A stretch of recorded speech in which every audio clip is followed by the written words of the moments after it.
Cheesy the Podcast, presented by Just Cheesy Productions.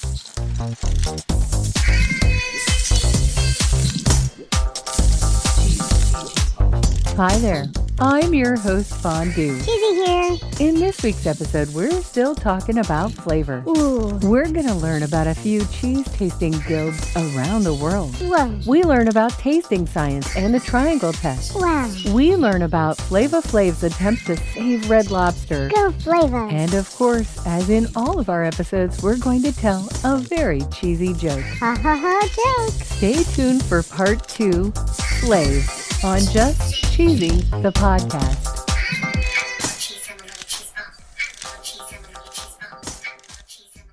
Last week, we learned about how the cow itself can change the taste of cheese. Yeah. What a cow eats, what kind of cow, where the cow lives. These can all change the flavor. Whoa. But did you know that there are actually tasting bodies associated with cheese? There are? According to the book, The Oxford Companion to Cheese, in the 1950s, the French established a Brotherhood of Cheese. Wow. I am not going to say it in French. Good idea. This is called the Brotherhood of Knights of Cheese Tasters of France. Ooh la la. Oh my gosh, that sounds so cool. Yeah, it does. This group would have elaborate dinners, Ooh. and their new members would receive medals and certificates. Ooh. And their mission is to share a passion for and promote cheese. Wow. Also created in France, but it's now truly global, the Guilde Internationale de Fromage Oh boy. is similar to the Brotherhood, Oh. and it was created in 1969. Whoa. They have over 6,000 members Holy cow. from all aspects of the cheese industry. Ooh. They have dairy farmers, cheesemakers, and retailers. Whoa. I wonder if we can join this one, Cheesy. They have a sister organization, Okay. and it's reserved for cheese lovers who do not work directly with cheese. That's us. Chefs, food scientists, journalists, and pure aficionados. That's us. That is us. There's an organization in Italy, the ONAF, and it was established in 1989. Whoa. They have 2 levels of certification, New Taster and Master Taster. Master taster. This group wants to create a national registry of professional cheese tasters, Whoa. and they seek legal recognition for the title. Wow. They emphasize the understanding of cheese and the proficiency in sensory analysis. Whoa. They help to professionalize the field of cheese tasting in Italy. Wow. The Japanese Cheese Professional Association was founded in 2000. Ooh. They certified cheese professionals and enthusiasts with a rigorous 2-hour written exam. Ooh. And in 2015,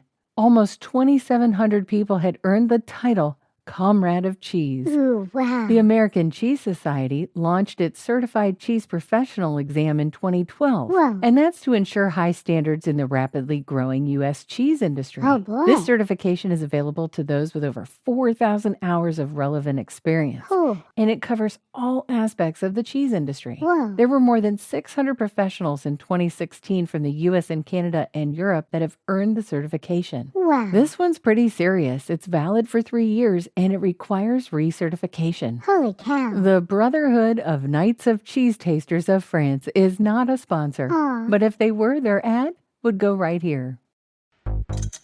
Have you ever wanted to listen to the web? Yeah. Well, Newsly makes that possible. They do? They're an all-in-one audio super app for iOS and Android. Super app. You can listen to trending articles on the web on topics that you choose and get them read to you in a natural human voice. What kind of topics? Sports, Cheese? tech, business, science. Cheese? I'm sure there's even cheese. Yay. They even have an entire section for podcasts. Are we there? Of course we are. Ooh. It's one of my new favorite podcast apps. They even have digital radio. Holy cow. Just go to www.newsly.me to download it free. Whoa. Or use the link in the description.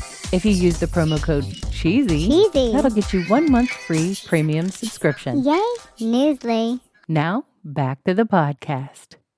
I don't know about you, but I was wondering, what exactly is a sensory scientist? Yeah. According to sciencelearn.org.nz, a sensory scientist is someone who would actually dispense, as they say here, delicate morsels of food and sips of appealing drinks to willing blindfolded panelists. Ooh. They've been specifically trained as testers to identify the almost undetectable characteristics of certain food groups. Whoa. They say here that certain characteristics must be quantified in order to respond to client queries or needs. Okay. They expect people to evaluate food based on appearance, smell, taste, and texture. Ooh, They also talk about the trigeminal sense. that's a mouthful. This is a combination of taste and smell that detects chemical irritants in the mouth or throat area, and it's recognized as flavor. Whoa. They talk about sensory and consumer scientists at Auckland's Plant and Food Research. They focus on understanding how biological systems produce and recognize odors. Whoa. They use their skill to help the food industry develop new products and meet consumer preferences. Wow. This research aids in product development, Okay. and it also helps to determine what consumers want and what they're willing to pay for. Oh, yeah. They also say here that a career in sensory science requires a diverse skill set. Ooh. It includes knowledge in chemistry, Oh. biology, physics, statistics, and psychology. Wow. They work on projects developing new food products, investigating consumer preferences, and testing changes in ingredients. Whoa. According to cheeselovershop.com, there's something called a cheese sensory analysis. Whoa. The article talks about something called the triangle test. Ooh. When a cheesemaker wants to implement a different process, like, let's say, the use of another rennet or some other change in recipe, Okay. they want to understand how it changes the taste and the perception of the cheese. Whoa. They present 3 different cheeses to the taster, and they don't reveal which one is different. Wow. They want the taster to identify which cheese differs from the others and what differences they can detect. Whoa. According to Wikipedia, the testers are presented with 3 products. 2 are identical, the other is different. Okay. And they're asked to state which product they believe is the odd one out. Whoa. This is sometimes used in formulating and reformulating products. Okay. It's used to determine an ingredient change or a change in processing. Whoa. And if that creates a detectable difference in the final product. Oh. They use it in quality control sometimes to determine if a particular production run or different factories meet the quality control standard. Whoa. According to the Cheese Lover Shop article, there's another type of test. Really? It's called a taste preference test. Ooh. And this is used to compare a cheese with other cheeses on the market. Yum. In this test, the tasters are presented with several cheeses. Oh, that's too bad. They get no description or recognizable features. Ooh. They have to rank how much they like each cheese on a scale. Ooh. Or they might score several criteria for each cheese, like the texture or the rind. Okay. They also say here that there are tests that can be performed by machines that analyze the cheese's structure. Okay. They say this would allow for the cheese's characteristics like lactic, soft, or acidic to be accurately described. Whoa. You're probably saying to yourself, wow, I wish I could be a taste tester. Yeah. Yeah. But there's actually a lot that goes along with it. Really? According to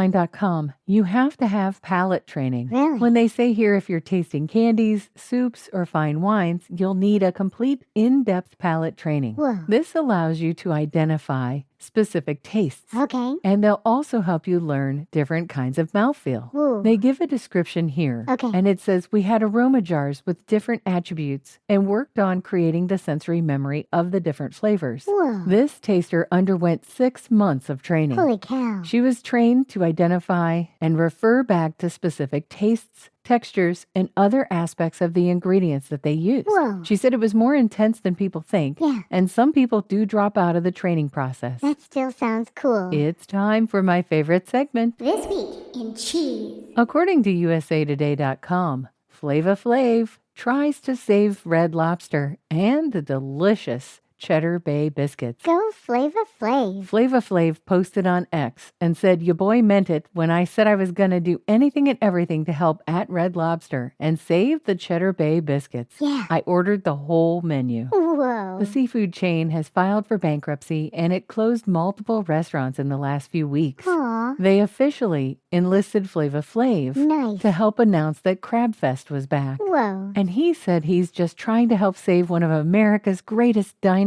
dynasties. Wow. And he really did order everything on the menu. Yeah, he did. The fans in the comments said that the stunt wasn't going to be enough to save the long-standing chain. Aw. And they offer up that the recipe for the biscuits are online. I'm ready for a joke, Fondue. Okay, why did Cheese change its dating app info? No clue. Because it wanted to enhance its flavor profile. Oh, man. Get it? Flavor profile? Good grief, that's so silly. Oh, it was silly and a little bit cheesy. Thanks Thanks for listening to Just Cheesy the Podcast, episode 146, Flav. Thank you. See what we did there? We had a part 1 flavor, then part 2 Flav, Flavor-Flav. Yeah. If you're interested in puns like that, make sure to listen to us next week. And stay cheesy, everybody.